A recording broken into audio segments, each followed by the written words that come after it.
Toby Keiths, I don't love this bar. There's not very many of them. Toby Keiths, I am declaring bankruptcy. This is not so good for Toby.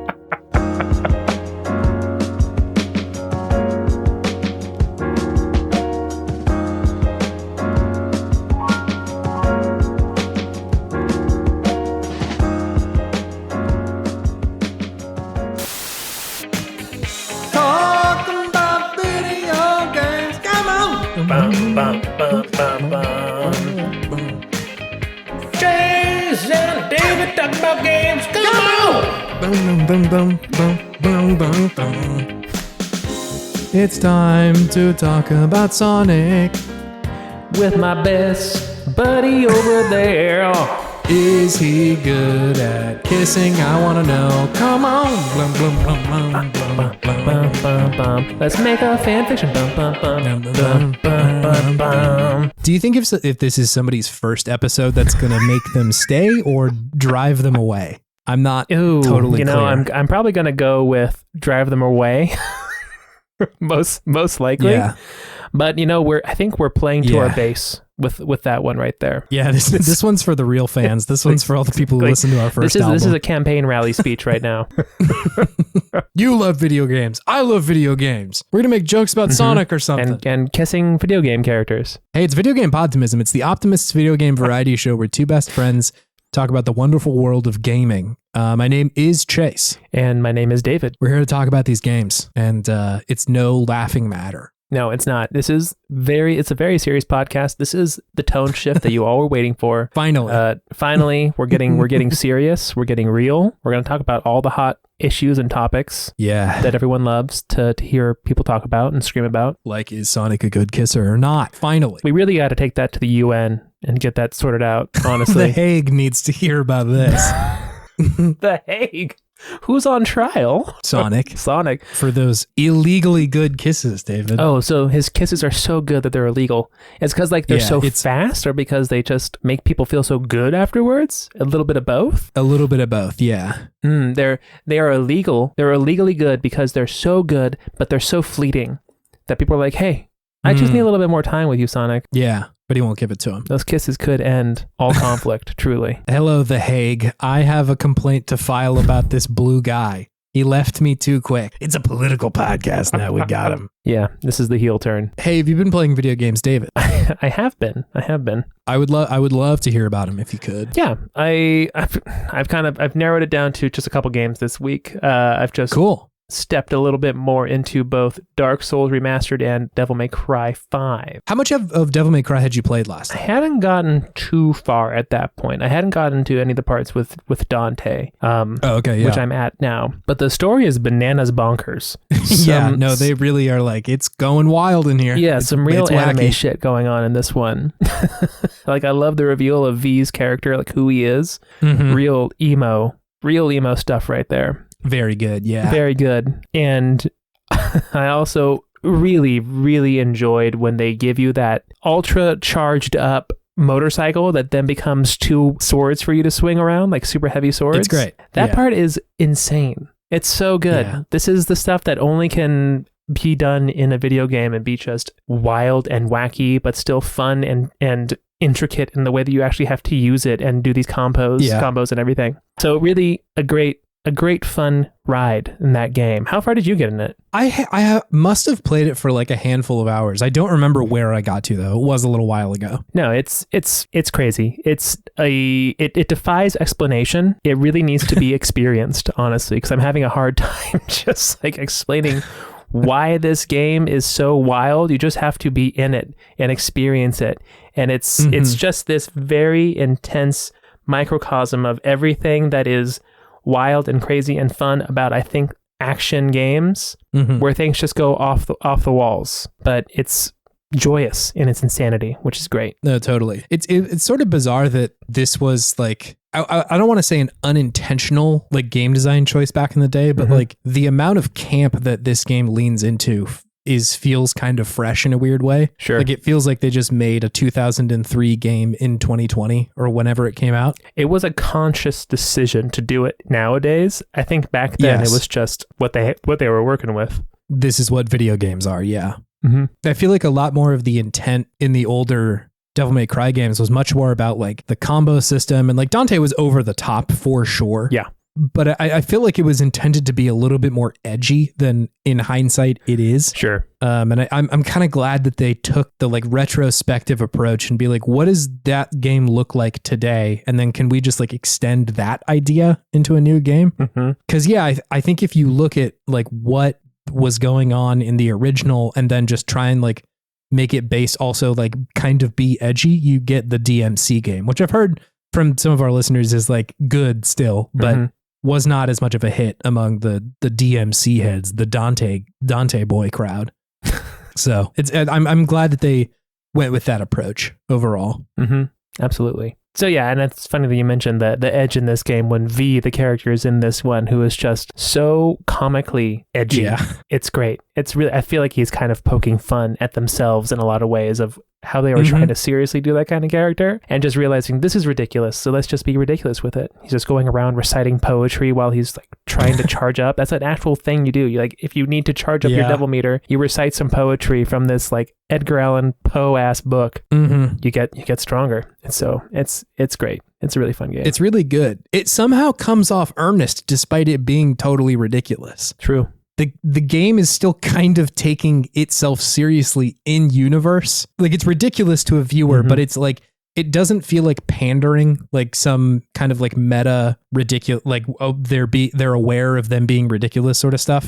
It doesn't really do that. It's like, yeah, he definitely does have to read poetry and he doesn't think it's weird. Yeah. It honestly, the amount of camp and ridiculousness in this game and the tone not shifting from something that is kind of dire and has stakes reminds me of a Kojima game, honestly. Yeah. Maybe a little bit more on the camp side and ridiculous side than a Kojima game even gets to. But, you know, some of the characters in those games are just wacky and off the walls and make no sense. But you still are in it for the story and the stakes and, you know, saving the world. It doesn't feel like the world is any less ridiculous when, even though these characters are insane, certifiably. I can, in all seriousness, say that I care about Die Hard Man without missing a beat about saying that name out loud. Exactly, right? So it's an interesting way to be able to engage the player of, this is a video game and it's ridiculous, but I'm still invested in these characters and this story and I want to see what happens. Yeah. It's a hard... Like I said, it's earnest. Yeah. It's a hard line to walk, I think,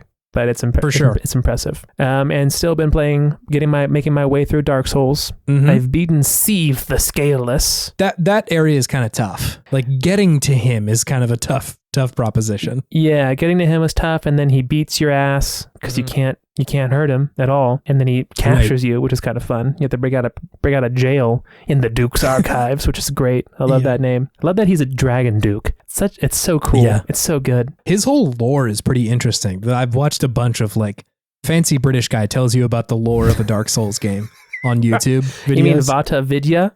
Probably. I think that's the guy. He does all the FromSoft games and has these like 30-minute long treatises on the lore and how things are so sad and dire in all these games. It's pretty great. Yeah, I think, I'm not sure if it's him or not, but there's a lot of YouTube videos about Seath specifically. It's just his backstory is just all sorts of bananas. Yeah, he is a fun one. He's a fun one. So I beat Seath. I still have not gotten through the Tomb of the Giants. I do not enjoy not being able to see. I did go and kill Patches though for you. I did that for you in your name chase. Fuck Patches. All my homies hate Patches. All my homies hate Patches. So he's gone. He's done so. So I did that, and now I think I'm in the New Londo ruins right now, and I'm fighting like these scary Skull Knight guys. Very spooky. I don't remember this part. It's the part that's like directly underneath the Firelink Shrine. If you just go down with the ghosties. I don't remember what I fought in there though. Apparently there's like 4 kings you go and fight. Oh, well. Yeah.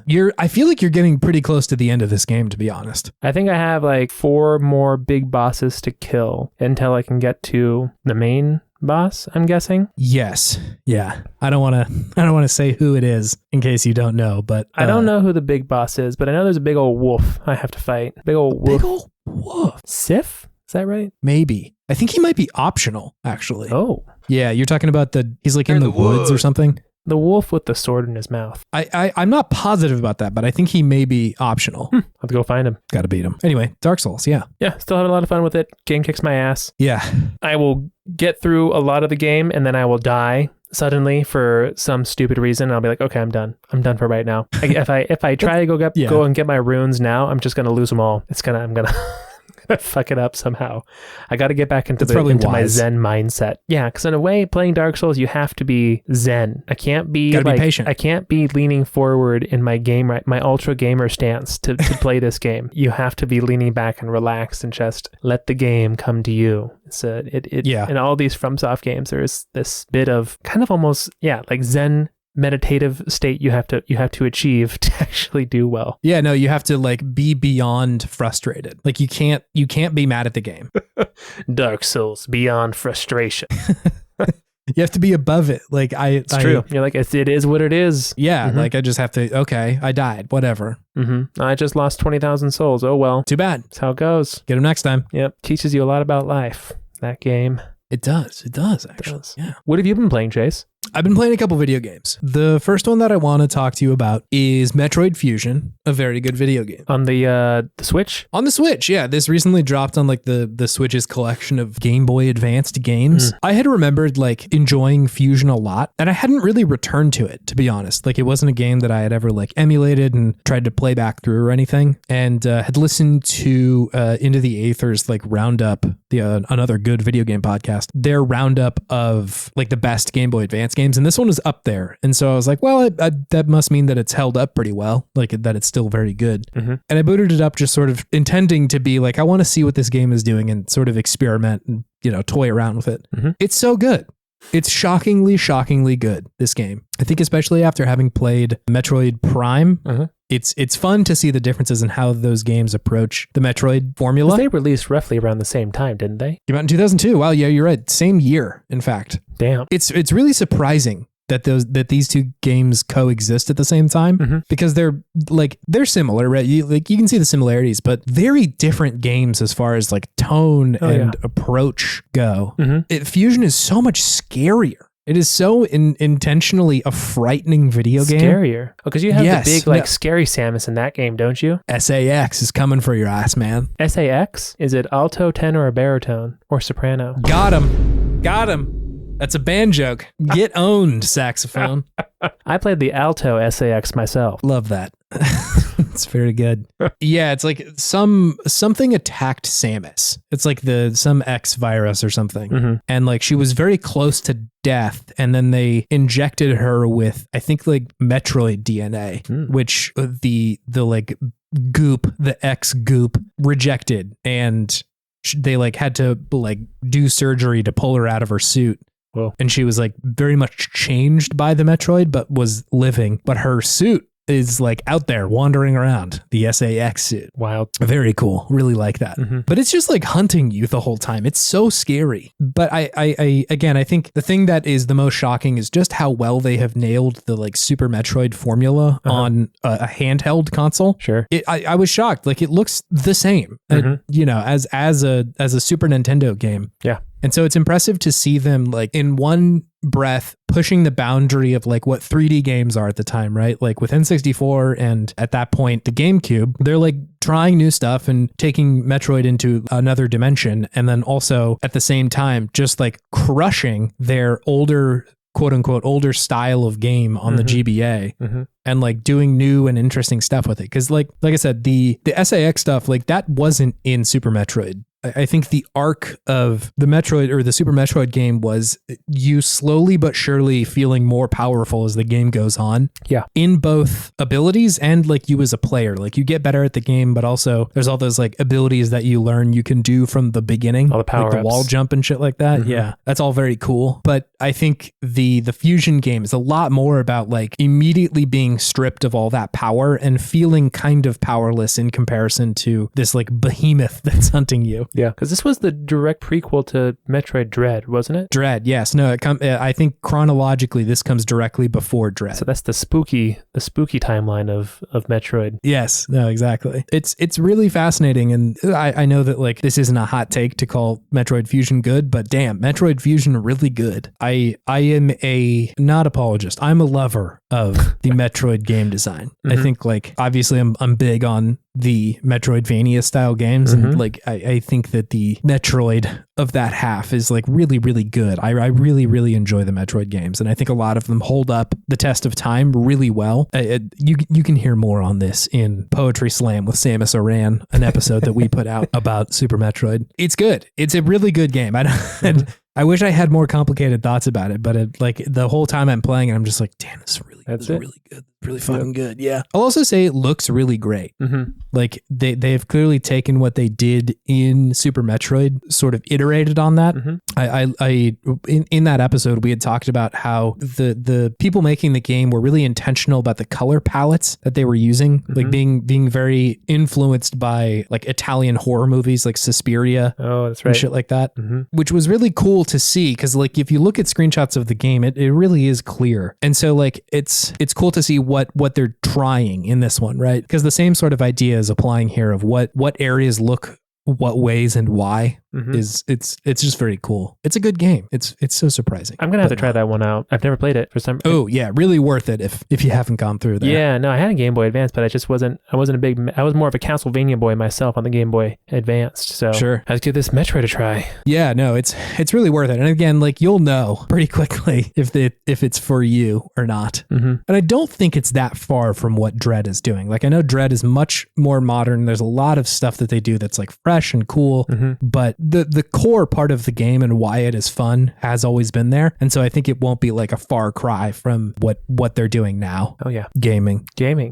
I'm gonna change the formula a little bit here, David. Usually at the end of all the games that we've been talking about, I'll ask you and I'll tell you myself what's something that's fueling my sense of Podtimism. I'm gonna insert that here now. I'm ready. Yes, good. Something that's fueling my sense of Podtimism this week, David, is the Thrustmaster T300 RS GT, David. Thrustmaster. It's an unfortunate name for a device. They know what they were doing. Like that should be the name of a really good self-sexual pleasure device, but self-sexual pleasure device. Yeah, I got you. No, this is the name of a steering wheel that I purchased. It's like a steering wheel for video games. Oh yeah, I've been wanting one of these for a while, and like every now and then I'll have like just the hyperfixation thought and be like, I want to buy this one thing, and I'm going to do a lot of research about this one thing, and then the next day will come and I will no longer be that interested in that thing. But every few months I've been like, man, I really want a steering wheel again for video games. And so it was bonus season at work. And so I'm like, you know what? Fuck it. I'm going to buy one of these like cool steering wheels. Oh yeah. I used to have so much fun with these things. I had one for the PS2 and was like, I'm just going to do it. So I bought one. It's really, really fun, this thing. Hell yeah. Love it. Good peripheral. Great. Yes. Peripheral. It's very good. It just attaches to my desk, which is pretty nice. Like I don't have to buy like a big rig for it or anything. And so like I've got my steering wheel in front of me. It's got the paddles and shit like that. It also comes with like the throttle and brake that I put on the floor below me, which is really, really fun. And it works with like a lot of games. I hooked it up and I just put my PlayStation on my desk and tried Gran Turismo 7. Plays great. It's really, really fun. I love the sheer level of detail that they include in that game about like how each individual car feels while you're driving it as far as like the actual steering wheel goes. Like each one will rumble a little bit differently, and like, you know, if it's a real heavy car, it's harder to kind of turn and make it work for you. Wild. And it's great. It's really cool because you get so much more information while you're driving. I think when you're playing a racing game, especially like simulation racing games, sometimes you'll have to be careful of like if you turn too hard while you're braking, or if you accelerate too quickly out of a turn, then you'll spin out really easily, but you get a lot of that information physically when you're using one of these steering wheels, because like the ground is resisting you turning the wheel. And so if that like gives for a second, then you can kind of like let off the throttle or the brake or whatever. So it doesn't continue to spin out and sort of course correct really quickly. Sure. It's just really satisfying. It's really fun. That is cool. I won't like list every racing game that I've been playing because I think that might actually bore everyone to tears. I don't know that a large part of our audience are really into racing games, but I've tried a bunch. I've tried like Gran Turismo 7. I played Project Cars 2. Oh. I played that game that you and I had played at Hale's bachelor party. I was gonna say, is that one on there? Yeah. Yes, Assetto Corsa, which is really good. I think those two games specifically, though, they only have like, these are the fastest cars on the planet. Really, really cool cars for cool guys. It's Ferrari and Aston Martin and the Juicer 5000. They don't have any tuk-tuks on there? Dude, I need tuk-tuks. I need shitty cars. But Gran Turismo 7 has some clunkers, which I really appreciate. Real slow, nasty cars, just not very good. And that's a nasty car. I want a nasty car. I think I'm going to try and download Gran Turismo 6 because I heard that one has a lot of bad cars in it, which I know it seems silly to buy like a nice peripheral and just race like a Honda Civic, but that's what my brain wants. I yearn for the road, David, but I want to only go 60 miles per hour. Chase wants reality with this. Kind of. I know what it feels like to drive a bad car. And so like being able to test that and push it as far as it'll go is really satisfying versus like, I don't know, man, a Ferrari goes fast. I get that. I don't need that. I only want games that have an 01 Chevy Malibu in it. Yeah. Give me some clinkers, man. Some clunkers. Clinkers and clunkers. Clinkers and clankers. And clankers. Is that a new is that a new Triple D right there? Clinkers, clankers, and clunkers. If it's clinkers, we'll clunk it. I'm Guy Ferrari. Ooh, wow. That's nice. Seems like a good evolution of Guy Fieri. Yeah, that's good. I like that guy. So yeah, racing game's fun. It is the easiest way for me to slip into flow state. Because it just happens so quickly. I'm focused on, okay, am I sitting up correctly and I'm turning the wheel and that's fun. Oh yeah, I get to press the brake and the accelerator. That's fun. And then just my brain just goes totally dark and I'm just like looking at the road ahead and trying to anticipate turns. And it's great. There's a couple of tracks in Project Cars that aren't like race tracks. Like they have a segment of Highway 1 that you can race on, which is really, really satisfying. To just like, yeah, I'm just driving up California right now and racing. It's great. I really, really like that stuff. And so it's very easy to turn my brain off and just race. It's good. Oh yeah. Anyway, so that's a racing game. I'm excited for whatever they do with the new Forza video game. I don't know if that's going to work because the wheel I bought was PlayStation specific, but I wonder if it's on Game Pass on PC, if I'll be able to do it. We'll see. We'll see how that goes. Because I know Forza Horizon is on Game Pass, which you can play on PC. So we'll see. Racing games, man. They're cool. I like them. They're fun times. There's nothing quite like a racing game when you get into it. Like you said, that flow state is so good in a racing game. It's easy to access, I feel like. Like some days I'll try and get in the flow state with Dark Souls and I'm just like, I'm not there right now. But racing games, it's awfully easy to just drive and go. It's nice. That's my racing segment. Just a quick disclaimer too. I don't care about cars. I don't want anybody coming to me talking about cars. I don't like talk cars. to me about your cars. I don't care. Talk to me about your racing video games. I will listen. I'll talk to you about Gran Turismo, but if you come to me like my BMW Blaster 5000 is so good, I'm like, dude, does it hit above 70? If so, I'm not interested. BMW Blaster 5000 sounds like a weapon that someone uses to blast BMWs off the road. Yeah. No, it's a cool car. I don't even have any car jokes. I got nothing to say. You were just dry as a creek bed right now. Yeah, no, it doesn't do anything for me. Anyway, the last game that I am playing that I want to talk about today with you is this game called The Evil Within 2. Oh, okay. This game is a horror game that came out probably like 4 years ago, I think. Yeah. Maybe a little bit less. Did you play the first one? I played a little bit of the first one and bounced for whatever reason. I just never really played it. Hit the quick Google search of, do you need to play The Evil Within 1 to play The Evil Within 2? Most people said no. And so far, I think that's been the case. Sure. There's like some context that I'm missing, but like, it's fine. No, it's fine. Like I can piece together what happened in the first we'll one. Figure it out just fine. So I was prompted to do this because I was talking with AJ on Async about Hi-Fi Rush, a new game, because they the people who made Hi-Fi Rush also made The Evil Within 2, which is like a very strange tonal whiplash. Wow. Yeah, get you a studio who can do both. For real though, like they couldn't be more different games. Yeah, that's impressive. Yeah, I was interested because like I love horror games. They're just the best to me. I had never played this one and it was on Game Pass. So I was like, all right, fuck it. Let's give it a try. It is interesting. There's a lot about it. I feel like it is this like horror game where you go into like kind of this like mind space. They like hook you into a machine and you go into this like town that is, I think, not real. Like you're wandering around it as if it's a physical space and you are trying to find your daughter Lily, who apparently is the core for this fake world. Okay. Yeah, whatever that means. Lore wise, I am still piecing all of that together of like, is this a real place? Because like there are people in here and there seem to be a lot of them. And I'm also like, if they die in here, is that a real person on the outside? Because like when they hook you into the world, there's only so many people around this machine that are currently in there. And like, we sent some Mobius operatives in there. You got to go collect them. Like, okay, those must be the only real people, but there seem to be other just like regular people in there. I'm like, are those like when they die, is that for real? So I don't, a lot of the lore is a little over my head. So maybe that's the context of the first one. They're but ambiguous. Regardless, yes, you're playing as this dude Sebastian, who he's like kind of got like a little fucked over in the first one.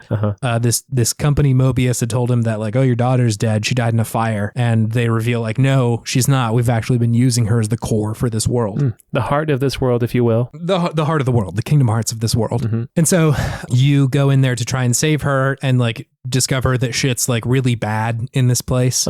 There's like a bunch of zombies, monsters and shit. Sounds about right. Yeah, but it's zombies, man. Like they're zombies. The way the game plays out is that you'll essentially have these like little missions of, okay, I have a like walkie-talkie essentially, and it's picking up different signals from people, and I need to go like find Lily in one of those signals. You run into some Mobius people who are like the people who kind of built this place, and there's some agents, yada yada yada. So yeah, you're taking these like quests, and the game presents you initially with like a pretty dense little town area, which will bring me to the first topic about this game. It reminds me of so many other video games, specifically a lot of other horror games. So the layout of the town feels very Silent Hill. Sure. In that it is not square footage wise, not that big, but it's just super dense. Like most of the buildings in the area you can like go into, and there's like stuff in there. It's not all just like copy paste building. It's like each one of them has kind of a thing that's going on in there. Not just doors you can't open. There's a few of them, but they're largely not there. Like there's some like buildings that are kind of table setting, but a lot of them aren't. A lot of them will let you go in there and see like what happened here. You may get some flashbacks or like events that will show up, or like one of the monsters that's chasing you will show up or something like that, which is all, I think that's all pretty good. Like I like the open area approach to game design a lot of the times. Like I think like Bowser's Fury kind of did this in a way, or the like first part in Seattle in The Last of Us 2, where they like kind of give you an area for a little while to go like fuck around in. God of War. Yeah, God of War, it's another good example. Yeah. So I think it's cool because it allows you to say like, yes, I'm going to get to the main mission here in a second, but I want to like go and explore and like get new stuff. And especially in a survival horror game, because it allows you to kind of dampen down some of the survival part. If you're like, all right, I'm going to be cautious and careful and just stealth kill all the zombies and stuff and get more ammo and upgrades and shit like that, so that whenever the main quest rolls around, it's a little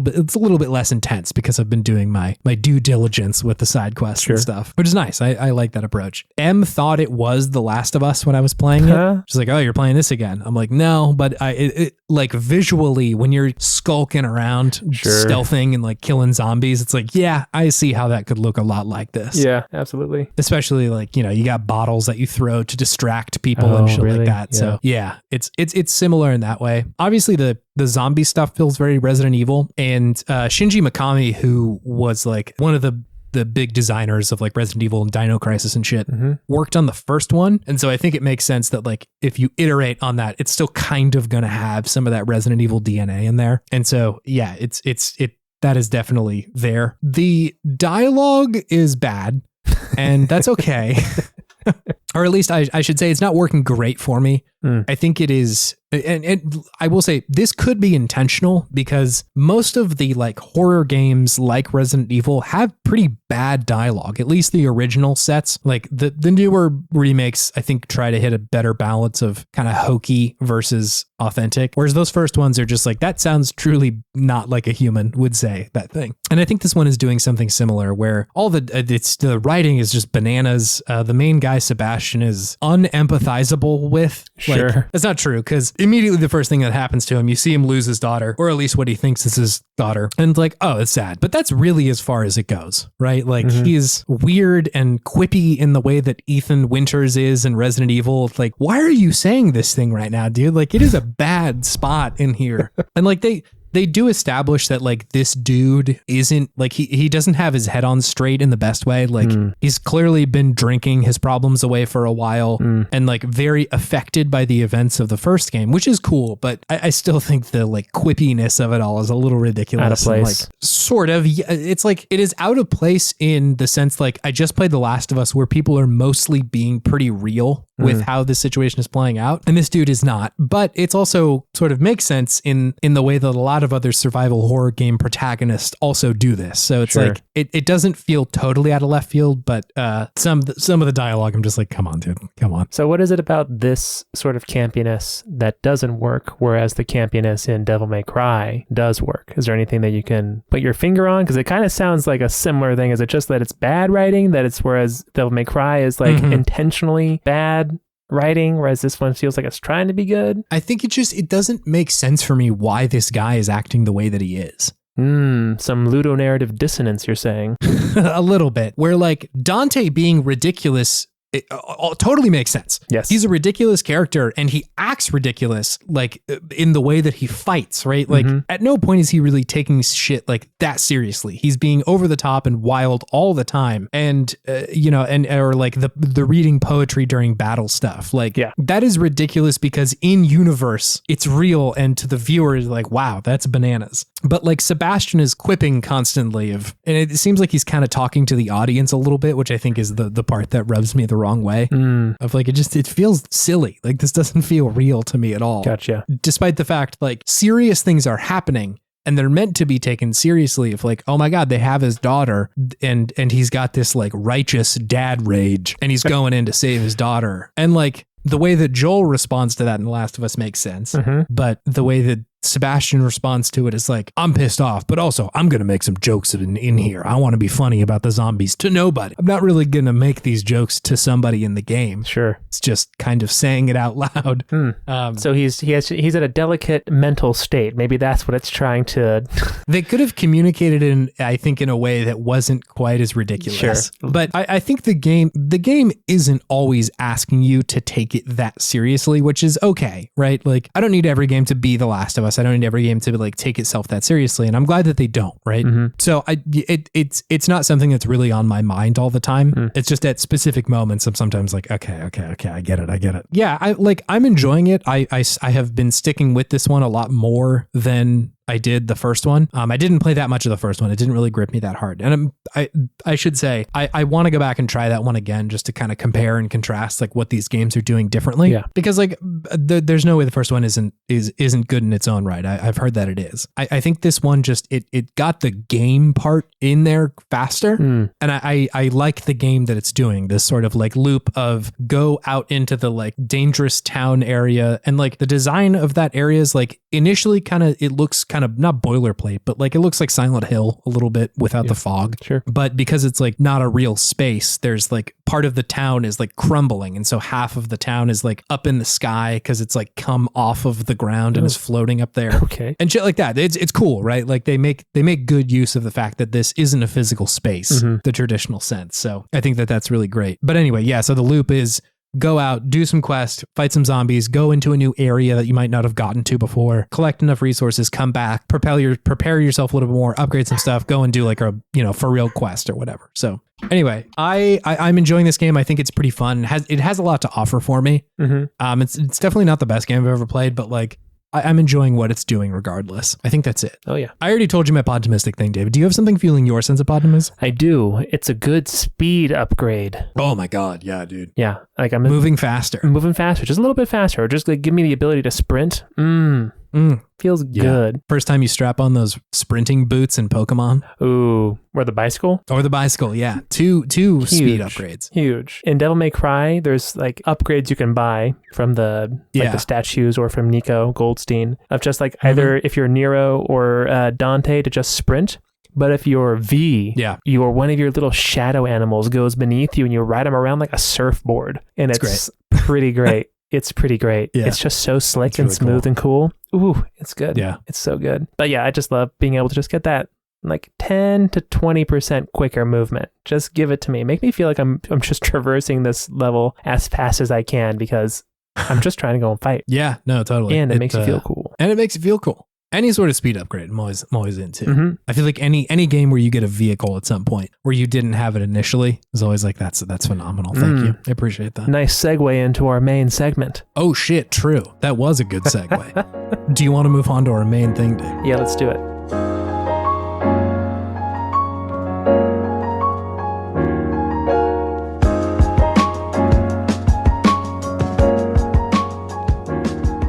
Welcome to Good Games. It's a segment where we talk about the okayest games of yesteryear and gush all the things that we love about them. I feel like I just landed a plane. Like we were both in the air and it just sort of like hit the ground. You landed us forcefully. You're just like, we're taking this in. Let's go. We're getting off track. Yeah. You're one of those pilots who's like, we're going to get a little spicy with it today. I'm going to put a little old English on this one. I would be terrified if a pilot came over the PA and said that. I'm going to get a little spicy with this landing, so hold on, fuckers. This is your captain speaking. I'm going to get pretty saucy with this one here. I'm feeling pretty loose and pretty goose with this, so... Feeling loosey, feeling goosey. I was just watching a lot of MLG videos with my son, so I think I'm going to go for a 360 no-scope on this landing real quick. If anybody could make a really cool edit of me landing this plane right now, that would be sick. I'm going to try it for you. Yes, if you have an air horn app on your phone, please feel free to turn it on and let that blast as much as possible while I'm doing this. It's much appreciated for my views. Thank you. Do not clap, but do use your air horns, please. Do not clap, but please click the like button and subscribe. Follow me on TikTok at that crazy pilot. I don't even know what a Gen Z would call pilots. I could try and find a joke, but I think to anybody who is actually Gen Z listening to this, it's going to come off as pandering. Oh, absolutely. Pandering and cringe. It's just going to be bad. Anyways. Sorry, younger listeners. We're trying our best out here. We're just living our millennial lives in a new world.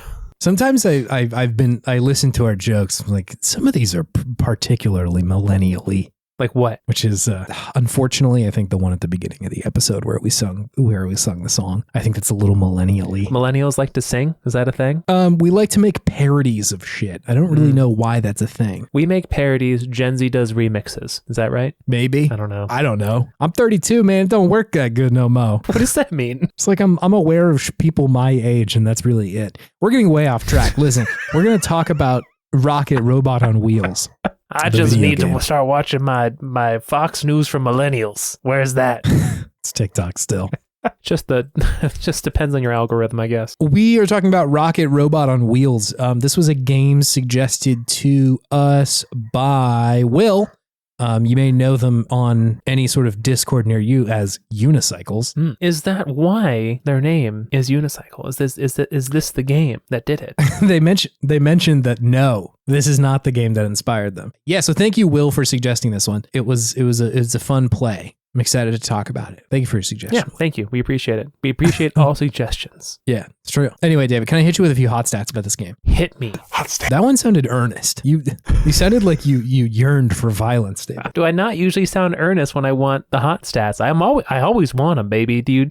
Am I not communicating that correctly? Do you need me to say something else? What would communicate it to you? Burn me. Usually you burn me, daddy. Okay, interesting. They usually it sounds like you want me to hit you with the hot stats. That time it sounded like you wanted me to punch you. For some reason, and this also might sound very millennial now that I'm thinking about how millennial we sound now that you've incepted me with that thought, Chase. Yeah, sorry. That's going to be kicking around your dome for a little while. It was how the I don't think it's Kendrick Lamar, but it is his song when they say "Hit me" on the one of the intro tracks of To Pimp a Butterfly. 45 seconds into Wesley's Theory, "Hit me." That was my inspiration for the way I said "hit me" to this hot stats. But I think Chase really wants me to say "burn me, daddy." I saw it in his eyes when I said it. It was a knowing glance he gave me. He said yes. That may have been me just trying to sprint by that phrase, just run so quickly by it without having to acknowledge it in any sort of way. It's like seeing your doppelganger out in public and just be like, nope, nope, nope, nope. No thanks, actually. Anyway, here's some hot stats. Hot stats. Rocket Robot on Wheels came out November 17th of 1999. Just before Y2K. We were almost there. World almost ended. This, I think one of the more interesting parts about this game is that it is made by none other than Sucker Punch Productions. Yeah. You may know them from their pretty good pedigree of video games. Sly Cooper, Infamous, and Ghost of Tsushima are like their big tentpole games. That is quite the pedigree. It's pretty good. Like that's a good run of games. It's a great resume. They don't have a lot of like stinkers in that bunch. Like you can say what you will about some of the sequels and stuff, but like most of them are like at least did really well in one of those games, right? Like Sly Cooper 1 felt pretty good at the time. I think Sly Cooper 3 was like incredible. So good. I really liked Infamous, like both the original and I think Second Son was kind of my jam for a while there.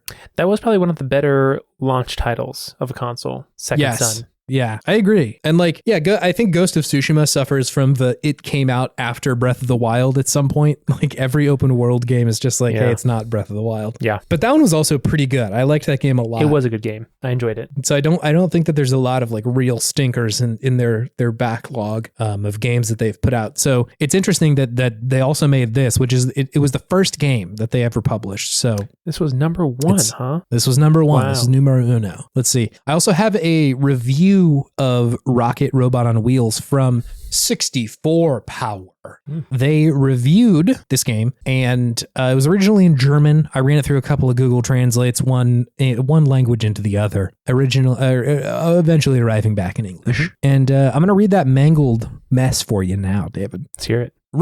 Robot Rockets, is one of the hottest men of this holiday season. Ooh. Don't miss the point to see the big names. Rocket is a great game for casual players and casual gamers alike.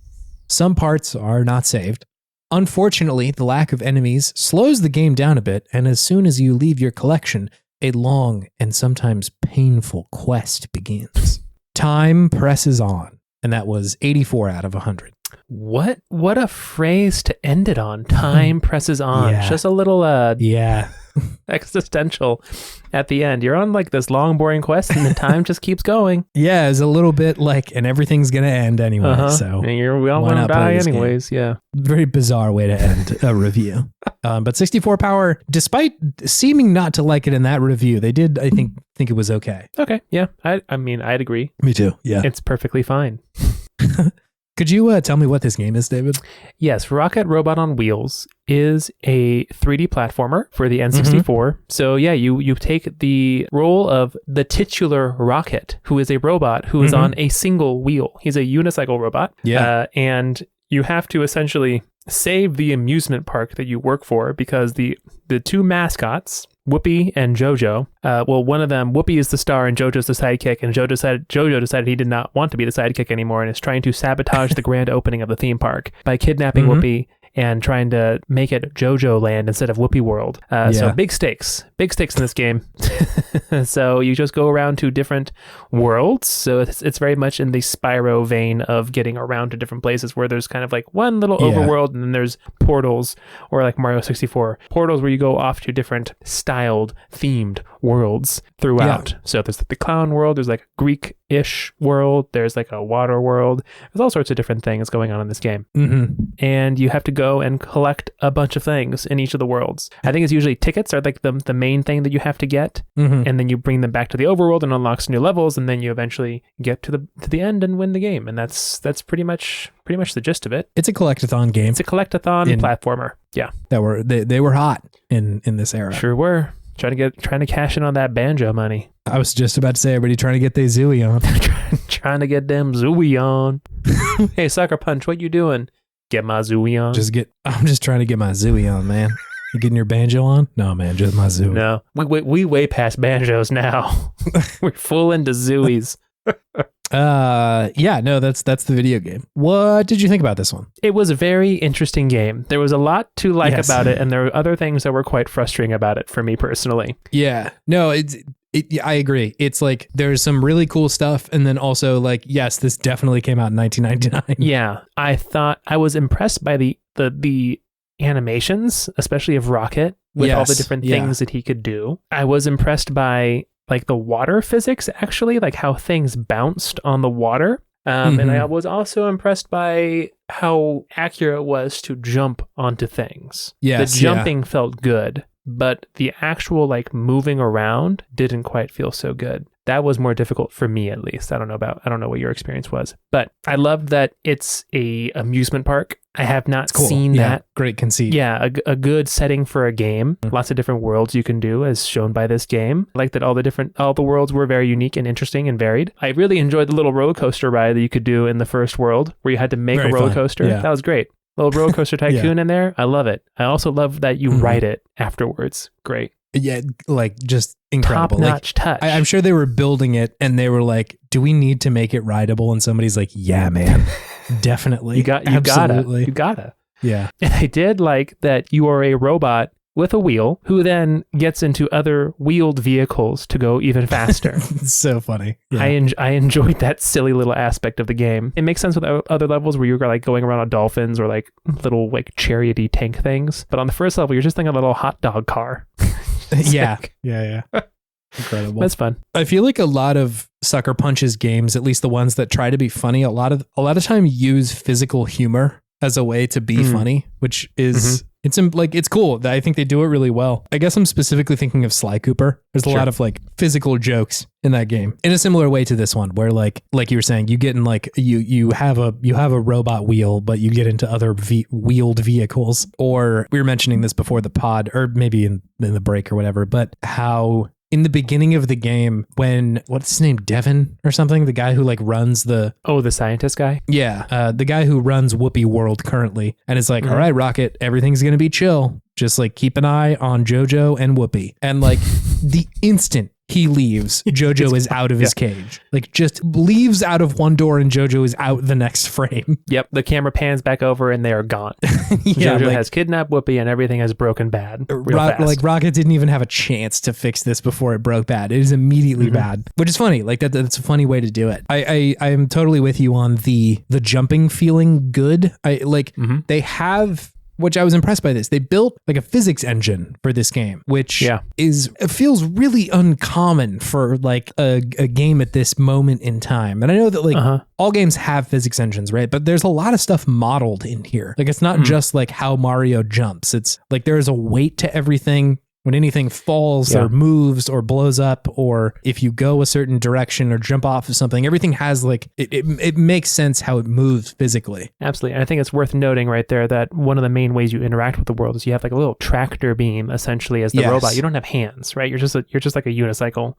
So you have a little tractor beam and you can grab small objects and throw them in the world. So I think, that's why I see what you're saying. The physics does feel really good because I think they had to make sure that felt right. Yeah, for sure. It's impressive. Like it's surprising to experience that level of like simulation kind of on an N64 game. Usually you really did not get that. Like there is a lot of pre-rendered sort of animation that happens on N64, or you get a couple things that feel good to jump in, like maybe your main character does a good job jumping, but that's really it. But being able to like throw stuff or move stuff with your little tractor beam and have it respond in a way that's like that's cool. It was impressive today, and I also imagine that would have been like shocking in 1999 because like when Half-Life 2 came out in however many years after this, like the gravity gun was like a big deal. It sure was, because it was so accurately simulating physics. And Half-Life 2 engine just ripped off Rocket. Yeah, get wrecked. Source engine. It's Rocket on wheels, robot on wheels. But yeah, like I think a lot of the moment in games, maybe not exactly at this point, but a lot of the game design stuff was driving towards how can we better simulate like real stuff in games. I think you kind of saw the crest of that trend with stuff like Half-Life kind of started started it, and then, you know, you get somewhere over to like Crisis, and it's like, yes, that's very cool, but is this a good game necessarily? Right. But there was a lot of that trend of let's try and make this as realistically, physically as possible. Absolutely. I think a lot of that's just kind of baked in at this point of certain video games, right? Like you expect things to move correctly, but it is impressive how novel this was at the time. That's true. And it makes it all the more impressive now to be like, damn, they got it really early with this. That is something Will had said when talking about this game, was that they had mentioned like the physics was a big part of their enjoyment of it. He said, I think a curious piece of this game is a curious piece of gaming history as an early Sucker Punch title, and one of the only games I can think of on the N64 which experimented with physics. Which is true. I can't think of any other ones off the top of my head that are like trying this hard with physics. Also, just to play out the rest of what Will had said, it was one of the few N64 games I had as a kid alongside Turok and Buck Bumble. Shouts out Buck Bumble. Whoa. Said, I think this one has aged better than the others, and I'm surprised it's not talked about more alongside Mario 64, Banjo-Kazooie, etc. In terms of 3D platformers of that time, it's one of the more varied and interesting uses of 3D space. I think I mostly agree there. Like, Turok hasn't aged horribly well because it's like a first-person shooter on N64. I don't think any first-person shooter on N64 ages super great. We've done it so much better now. Yeah, it's been iterated on and figured out. And like, I love Buck Bumble, and I like loved our episode on it, but I agree. Like, this game feels a little bit more like holistic than that one does. Yeah, absolutely. There's more going on in this game, and more that you can do and experiment with and enjoy. There's just a lot of different gameplay elements to it, right? With the physics, throwing things around, the jumping, the racing, all of it kind of comes together into a nice little package. Yeah, I was sort of like torn at first because I was having a hard time figuring out like what I needed to do in the video game. Because like they tell you to, I was a little confused too. Yeah, like they tell you to like go into the world and like collect some shit. I'm like, all right, I got you. But like at a certain point, I'm just like, am I done? What do I do now? And like you eventually do figure it out. But I was thinking, I don't think that that's specific to this game. I think that was in the water a lot at that point, right? Like Mario 64 gives you nothing. You pop out of that pipe and it's like, hey, collect some stars, dude. And like that's a lot of it. Like they don't give you very much at all. Not to mention the people who you can go ask for directions, the toads, they're invisible until you walk up like kind of close to them. So the draw distance is not very good. No. So it's like it's hard to really say like, well, this one isn't doing it as well as Mario, because Mario didn't give you very much. I think we're all just a little bit more familiar with like, okay, you go over to Bomb on Battlefield first and you collect all these stars because we played it a million times. But this was, I think, the first time I played this, but I also kind of have like a hazy, weird memory that maybe this was like a dentist game or something like that. A dentist game? Did your dentist had an N64? Some medical provider of mine had an N64. And I think Rocket was there. Huh, fascinating. Yeah, the real nerdy dentist heads out there loved Rocket. This one's only for dentists. That could be a segment. Your favorite game you played at a medical facility. All those games give me such a weird vibe because there's a little bit of anxiety attached to them. I think. Absolutely. Because when you're a kid, there's nothing more scary than a big drill going in your mouth. I was not chill with getting shots as a kid. I was really, really worried about that. And so like anytime I went to the doctor, I was so scared that they were going to spring a shot on me. And so, like a surprise shot, even if they said that we're not going to do it. It's just like, oh, just kidding. Here's your gigantic 1 foot needle. You stupid Chase. There was this cartoon that played at the end of the VHS of, I think, Sleeping Beauty or like Snow White or something. And it was like this bear that got a shot, and like it was intended to make kids feel better because like the bear was kind of scared, but he was brave about it and it wasn't that bad. But like I couldn't even get to the part where like Maleficent turns into a dragon because I knew that the bear with the shot was coming. Like Maleficent was child's play, but the bear getting a shot was too much. But the bear getting the shot was like Sephiroth, the secret boss in Kingdom Hearts. Maleficent was still Maleficent. Yeah, no, it's child's play. No problem. Child's play. That's a long-winded way of saying you're right that there is a little bit of anxiety. Echo the Dolphin was a big medical provider game for me. Sure. Crowd pleaser, pretty chill. Usually not too much going on. Just swim around. It's like an interactive aquarium. Because nobody's figuring out that you got to jump really high to start the actual game in Echo the Dolphin. It's an interactive aquarium, and you can also drown in an underground cavern if you're not careful. It's a weird game. Echo the Dolphin is really strange. Weird game. I'd be down for a new one. They could do it right. They could do it right, I think. Put Echo in Smash. Echo for Smash. Echo the Dolphin. Put him in Smash. Anyway, this video game. I agree with you that there are parts of it that haven't aged horribly well. Like I said, I think the confusion about where to go is kind of tough. Like I was saying before, though, that's not necessarily a symptom of this game. It's just games of that era are sort of like, what am I doing here? Mm-hmm. Free form. It's also, it's commendable that they got the jump right. I usually was able to notice like where I was going to go when I jumped. I had some concern that the wheel would just make me keep going, but that was a grippy wheel. That had some tread on it. Yes, no, truly. You can really stop on a dime with that thing. Mm-hmm. It's true. It's good. I liked all the sort of like side questy stuff that they would do in any of those levels. It's pretty typical for like any collectathon, like overworld stuff. But the stuff like in that first carnival area where you have to like play tic-tac-toe with the chicken or whatever. Sure. Was really good. I also like just using the physics engine to do something fun. Yes. No, exactly. Yeah. They're like, what could we do that's like simple? Also, I played tic-tac-toe with that chicken for a while before I realized I needed to throw a ball at him to win the game. Yeah. Otherwise he was just cheating. He was too good. The ideal play. Yeah. Mm-hmm. No, he was a monster. Yeah. Cause I even Googled like ideal tic-tac-toe starting play. What did you learn? Corner. You start in a corner. Corner. Okay. What's the play after the corner? Depends on what the other person does. Yes. The follow-up play, if they play it in the middle, it's over. Like it's essentially a tie right there. Middle's a worse spot. No, sorry, for the opposing player. So if I go in the corner and you as the opposing player go in the middle, then like it's essentially a tie. Because if you just like deny them whatever they're trying to do, that's it. Sure. Interesting. Learned a lot about tic-tac-toe this week. Sounds like it. Yeah, I'm a pro now. I'm going to go pro. What else about this game? I liked how it was a bizarro Sly Cooper. Yeah, that's almost exactly That's nothing what I was about the game mention. itself, but it was just like a raccoon, a purple amphibious mammal, and a little guy who's tech savvy with the wheels. Yeah, I'm like, this is roughly the layout for the Sly Cooper trio. And like, makes sense that like if this was their first game, they might be like, well, what could we do better though? Yeah, everyone's on the same team, and the devious one is now a thievious raccoonus.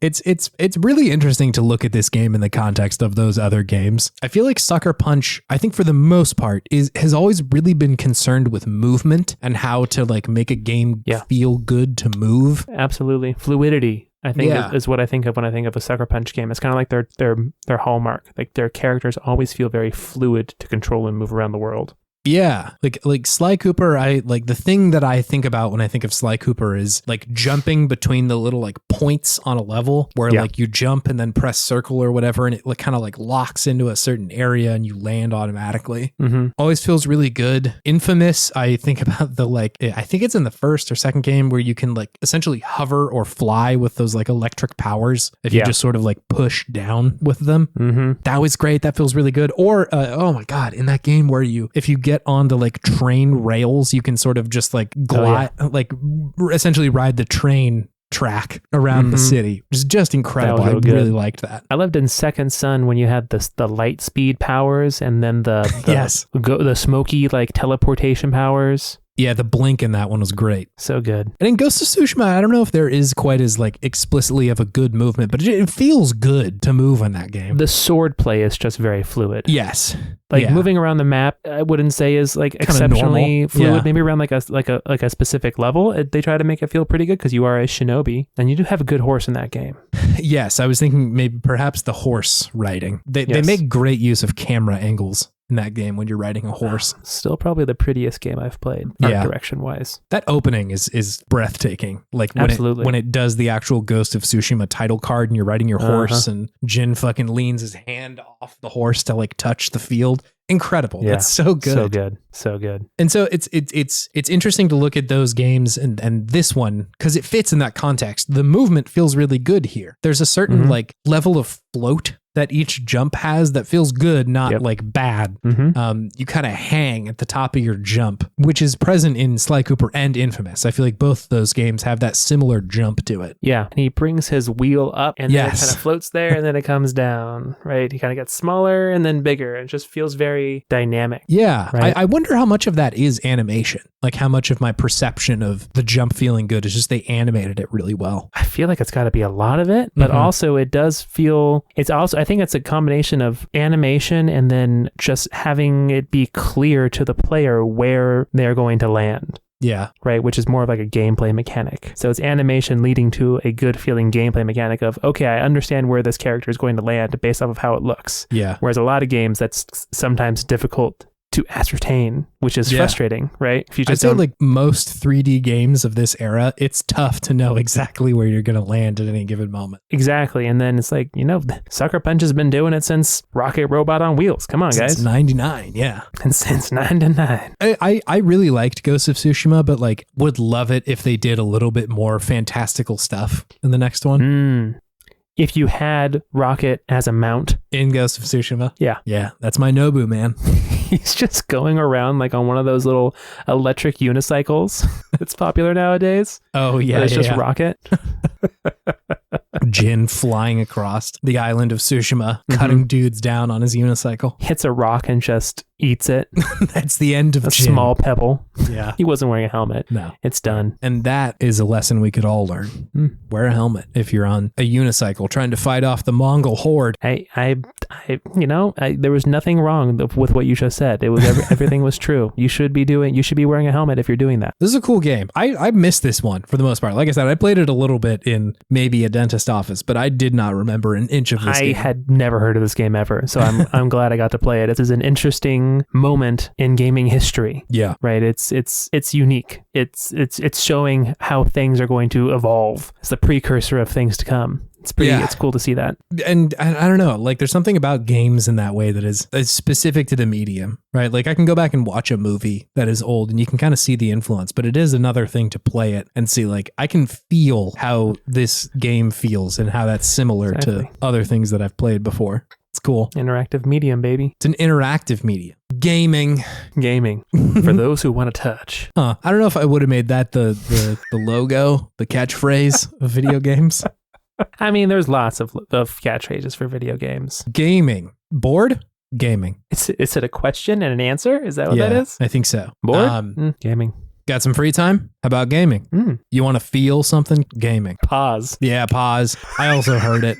It didn't sound good. That was way worse than what I said. Yeah, no, that's definitely the implication of how I phrased that. I agree. It's not great. Anyways, gaming.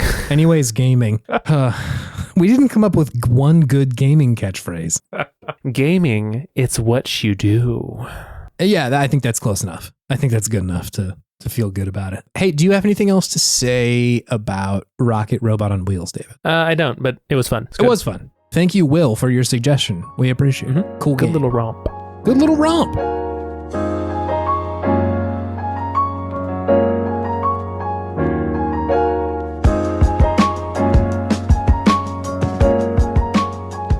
Hello, it's me, Ocelot Revolver, here to take you through the outro. Ocelot Revolver. Is that his name? Off-brand Revolver Ocelot? No, yeah, it's legally distinct. Revolver, not from Metal Gear. Different guy. Cool. I'm ready. If you need to do anything with Podtimism, just go to podtimism.com. Social media links. Information about the Lale Lule Lo. Ooh. That is classified, sir. A podcast art gallery. And a suggest a game section, Snake. If you want to suggest a game like Will did, you can do it there on podtimism.com. Hurting my voice, it's really tough to do Ocelot. A little bit of water. Yeah, it's the little known triple S portion of the website, the secret suggestion segment. The segment suggestion for secrecy. If you want to help the show, there's a few things you can do. I'm turning more into like a creature as time goes on with this one. I'm into. I mean, you are Ocelot Revolver, so you have some creative reign here. That's true. There's two things you can do. 1, review the podcast on Spotify or Appy Podcasts or something like that. Tell a friend about this podcast. We've been seeing people do that and an increase in people listening, so thank you for that. We appreciate you. Also, I personally, Revolver Ocelot, sometimes post shit on Spotify. Apparently there's like a poll thing on there. I can poll people. Oh. And I did. What kind of polls did you do? The last one I did said gaming ? Or gaming, period. There were more people who responded with gaming ! Snake. Oh. Beautiful. Yes. So that's a thing you can do. There's also like a text response, I think. Oh. Do you like Revolver Ocelot or Ocelot Revolver? You're legally required to answer the correct version. Is the Scout out of the week? Thank you, Scout, for our podcast art. You do wonderful work, and we appreciate your hard work. Thank you, Scout. Thought of Revolver Ocelot shouting someone out for doing a good job is funny. Big ups and shouts out to Scout. You can check out her work on co-fi.com/humblegoat. I'm going to wake up tomorrow so hoarse. Just in pain. Why? What happened? Ocelot Revolver was just here. I don't know where you've been. Yeah, sorry, I don't know what's going on, dude. But yeah, I'll have to figure this out after we do the show. The final thing that you need to know is thank you, listener, for listening. We earnestly appreciate you listening to this podcast because there's like a million other ones. Mm-hmm. And instead of hijacking Metal Gear, legally distinct metal gear metal, then you can. Listen to this, so thank you. Anyway, David, what's our fast casual dining of the week? Fast casual dining of the week. Oh man, have you ever been to any of Guy Fieri's restaurants? There was a Johnny Garlic or whatever in Sacramento for a second. There was. I never went to Johnny Garlic, but I went to Tex Wasabi. Is that the one you're talking about? Yes, yeah. How did that do for you? I went there a couple of times. It was pretty good. They had like a little. They had a lot of if you were like a big time sushi head. Yeah. Probably blasphemous rolls there where they had like cooked steak and stuff in their in their sushi. And I got some good scorpion bowls, like punch bowls, which is something I probably would never do post-COVID with anyone. I think I saw my ex-girlfriend there one time. That was awkward. Oh, I love that. That's a good Tex Wasabi story. See someone that you haven't talked to in a long time there, and it's kind of awkward with them. Yeah, the past comes and finds you at Tex Wasabi. Ooh, that's a good tagline for a restaurant for anything. The past comes to find you. Shit, that seems like a threat more than like a fun. It absolutely is a threat, but it could be something good too. Maybe someone misses their past. Maybe someone peaked in high school and they're like, I wish the past would come find me again. Ooh, man, that is evocative. I never went to Tex Wasabi, but I did go to Toby Keith's I Love This Bar, which is sort of a similar... Is that in Seattle? That was in Folsom for a little while. It was in Folsom? Yes. A Toby Keith bar? A Toby Keith's I Love This Bar and Grill. That's amazing.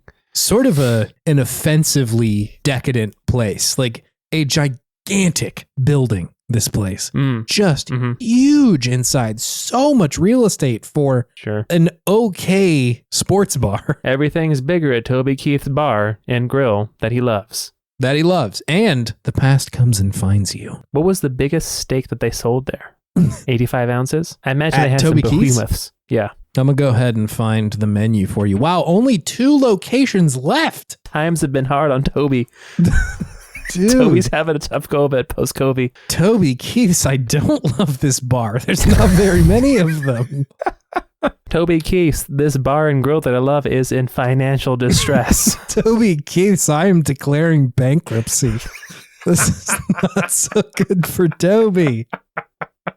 Okay, so we have like a pretty regular size steaks here, like 12-ounce ribeye. Okay, sure. 8-ounce sirloin. There is something called a Big Dog Daddy Prime Rib that says limited availability.